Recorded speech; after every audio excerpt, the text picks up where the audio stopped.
ನಮಸ್ತೆ, ಏನ್ ಬೇಕಿತ್ತು ಸರ್? ಒಂದು 500 ರೂಪಾಯಿ ಬೇಕಿತ್ತು. ಅಲ್ಲ ಮೇಡಮ್, ಫ್ಯಾನ್ ಬೇಕಿತ್ತು.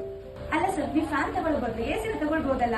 ನಾಡಿದ್ದು ಸೆಪ್ಟೆಂಬರ್ 16ರಿಂದ ನಮ್ಮ EMI ಉತ್ಸವ ಸ್ಟಾರ್ಟ್ ಆಗಿ ಸೆಪ್ಟೆಂಬರ್ 29ರ ತನಕನೂ ನಡೀತಾ ಇರುತ್ತೆ.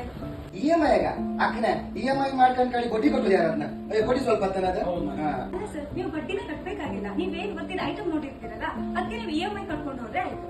ಬಡ್ಡಿ ಹಿಂಗೆ ಅಯ್ಯೋ ಹಾಗಲ್ಲ ಸರ್, ನಮ್ದು ಅದೇ ಆಫರ್ ನಡೀತಾ ಇರೋದಲ್ಲ. ಏನು ಎಷ್ಟು ಅಮೌಂಟ್ ಎಲ್ಲ ಹೋಗ್ತಾ ಇದೆಯಲ್ಲ, ಅದನ್ನೆಲ್ಲ ನಮ್ಮ ಜನರನ್ನೇ ಕಟ್ತಾ ಇದೆ. ಬಡ್ಡಿ ಇಲ್ಲ ಅಂತ ಹೇಳ್ರ ಒಂದು ಫ್ರಿಡ್ಜ್, ಒಂದು ಫ್ಯಾನ್, ಒಂದು AC, ಒಂದು ಟಿವಿ ಎಲ್ಲ ಪ್ಯಾಕ್ ಮಾಡಿ. ಹಾಯ್ ಕೇಂದ್ರಿ ಅಲ್ಲ, ಜನನಿ ಬ್ರಹ್ಮವರ್ಧಂಗೆ EMI ಉತ್ಸವ ಇದೇ ಸೆಪ್ಟೆಂಬರ್ 16ರಿಂದ 29ರವರೆಗೆ 0% ಬಡ್ಡಿ ಇಲ್ಲದೆ EMIಗೆ ಎಂತ ಬೇಕಾದ್ರೂ ತಕೊಂಡ್ಲಕ್ಕ. EMI ಮಾತ್ರ ಕಟ್ರೆ ಸಾಕು. ಈ ಆಫರ್ ಬೇರೆ ಎಲ್ಲೂ ಇಲ್ಲ. ಇಲ್ಲಿ ಎಲೆಕ್ಟ್ರಾನಿಕ್ಸ್, ಫರ್ನಿಚರ್ಸ್, ಮೊಬೈಲ್ಸ್, ಮನಿ ಬೇಕಪ್ ಅದು ಎಲ್ಲ ಸಿಕ್ಕತ್ತೆ. ಹಂಗಿದ್ರೆ ಆಗ್ತಡ ಒಮ್ಮೆ ಭೇಟಿ ಕೊಡಿ. ಮಧುವನ ಕಾಂಪ್ಲೆಕ್ಸ್, SMS ಕಾಲೇಜ್ ಇದ್ರೆ ಬ್ರಹ್ಮವರ್ಧನ್.